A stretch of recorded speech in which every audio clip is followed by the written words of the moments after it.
The crystalline palace of Zephoria gleamed under 3 suns, its translucent walls refracting light into 1,000 dancing rainbows. Within its grandest chamber, Queen Velsara lay dying. Elijah Rodriguez pushed his cleaning cart down the corridor, humming an old Earth tune under his breath. He'd been working as a janitor on the diplomatic station for 6 months now, ever since humanity had joined the Galactic Council. It wasn't glamorous work, but it paid well, and someone had to keep the place clean while ambassadors negotiated treaties and alien royalty visited.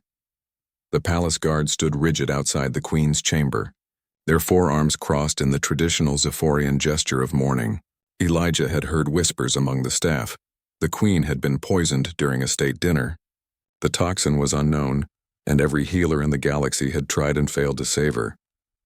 "You there, human," one guard barked. "The chamber requires cleaning. The queen wishes to die in purity." Elijah nodded respectfully and wheeled his cart inside. He'd learned early on not to argue with 8-foot-tall aliens carrying plasma rifles. The chamber took his breath away. Velsara reclined on a platform of living crystal that pulsed with faint blue light.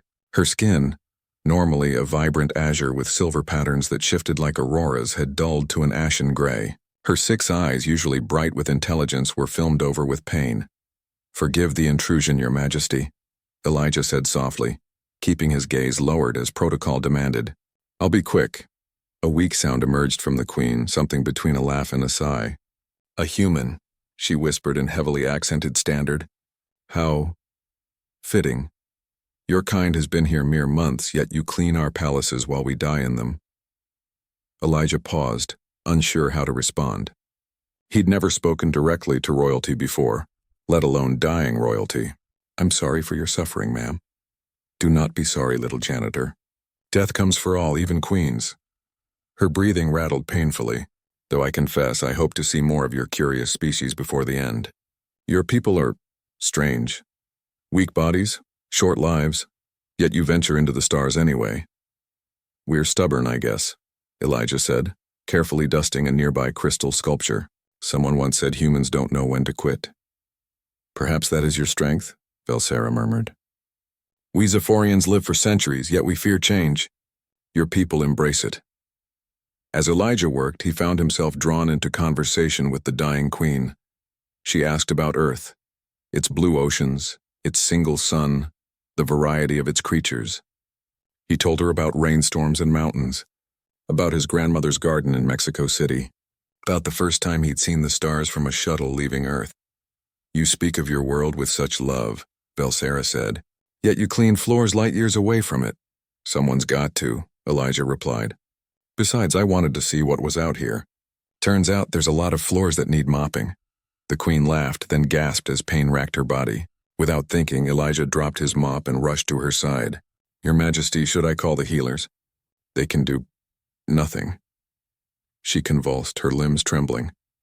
Elijah reached out instinctively, placing his hand on her shoulder to steady her. The moment his skin made contact with hers, something extraordinary happened. The queen's body jerked violently. Her eyes flew open wide, all 6 of them blazing with sudden light.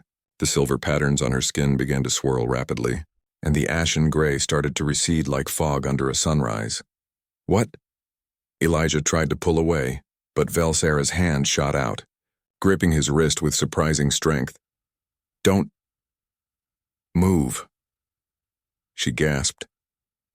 A strange warmth flowed through Elijah's arm where they touched. It wasn't painful, but it felt odd. Like electricity, but softer, like his blood was humming a frequency he'd never felt before. The queen's skin grew brighter beneath his palm, the azure color flooding back into her features. After what felt like an eternity, but was probably only seconds, Velsara released him. She sat up slowly, her movements gaining strength with each passing moment. The guards burst through the door, weapons raised. "The human attacked," one shouted. "Stand down." Velsara's voice rang out with royal authority, stronger than it had been in days. "This human just saved my life."